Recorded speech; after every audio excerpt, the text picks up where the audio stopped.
ನೀವು ಹೇಳ್ತೀರಿ ದೇಶಕ್ಕೆ ಸಂವಿಧಾನಕ್ಕೆ ವಿರುದ್ಧವಾದ ಯಾವುದೇ ಚಟುವಟಿಕೆಯನ್ನ RSS ಮಾಡೋದಿಲ್ಲ ಅಂತ ಹೇಳಿ.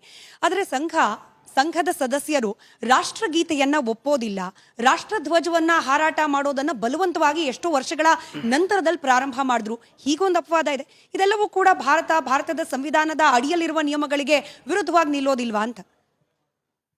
ಸಂಘದ ಸ್ವಯಂ ಸೇವಕರು ಯಾವಾಗ ರಾಷ್ಟ್ರಗೀತೆ ಹಾಡಲಿಲ್ಲ ಅಂತ ಯಾರು ಹೇಳಬೇಕು. ಏಕೆಂದರೆ ನಾನು ಯಾವಾಗಲಿಂದ ಸ್ವಯಂ ಸೇವಕನ ಅವಾಗಿಂದ ಹಾಡ್ಕೊಂಡೇ ಬಂದಿದ್ದೀವಿ. ಸಂಘದ ಸ್ವಯಂ ಸೇವಕ ಏನೋ ಬೇರೆ ಗ್ರಹದಿಂದ ಬಂದವನಲ್ಲ, ಅವನು ಇದೇ ದೇಶದಲ್ಲೇ ಹುಟ್ಟಿದವನು. ಎಲ್ಲರೂ ಹೇಗೆ ರಾಷ್ಟ್ರಗೀತೆಯನ್ನು ರಾಷ್ಟ್ರಧ್ವಜವನ್ನು ಗೌರವಿಸ್ತಾರೆ ಹಾಗೆ ಗೌರವಿಸ್ಕೊಂಡು ಬಂದಿದ್ದೀವಿ. ಪ್ರಶ್ನೆ ನೀವು ಪ್ರಾಯಶಃ ಮುಂದೆ ಕೇಳ್ಬೋದು, ನಾನು ಈಗಲೇ ಅನ್ಕೋತಾ ಇದ್ದೀನಿ. ಸಂಘದ ಕಾರ್ಯಾಲಯಗಳಲ್ಲಿ ರಾಷ್ಟ್ರಧ್ವಜ ಯಾಕೆ ಹಾರಾಡಿಸಲ್ಲ ಅನ್ನೋ ವಿಷಯ ಪ್ರಾಯಶಃ ಇದ್ದಿರಬಹುದು. ನಮಗೆ ಮೊದಲು ನಿಮಗೆ ಗೊತ್ತಿರಬಹುದು, ಕೆಲವಷ್ಟು ವರ್ಷಗಳ ಹಿಂದೆ ರಾಷ್ಟ್ರಧ್ವಜವನ್ನು ಹಾರಾಡಿಸೋದಕ್ಕೆ ನಿಯಮಗಳೇ ಇತ್ತು.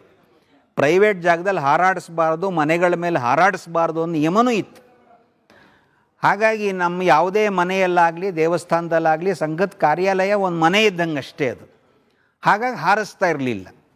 ಆದರೆ ಈ ಆಕ್ಷೇಪ ಅನ್ನೋ ವಿಷಯ ಬಂದಾಗ ಹಾರಾಡ್ಸೋಕ್ಕೆ ನಮ್ಗೆ ಯಾವುದೇ ತೊಂದರೆ ಇಲ್ಲ. ಅತ್ಯಂತ ಗೌರವದಿಂದ ಪ್ರಾಯಶಃ ಕಳೆದ 20 ವರ್ಷಕ್ಕಿಂತ ಹೆಚ್ಚು ಕಾಲದಿಂದ ನಮ್ಮ ಎಲ್ಲ ಪ್ರಮುಖ ಕಾರ್ಯಾಲಯಗಳಲ್ಲಿ ರಾಷ್ಟ್ರಧ್ವಜ ಹಾರಾಡಿಸ್ತಾನೇ ಇದ್ದೀವಿ.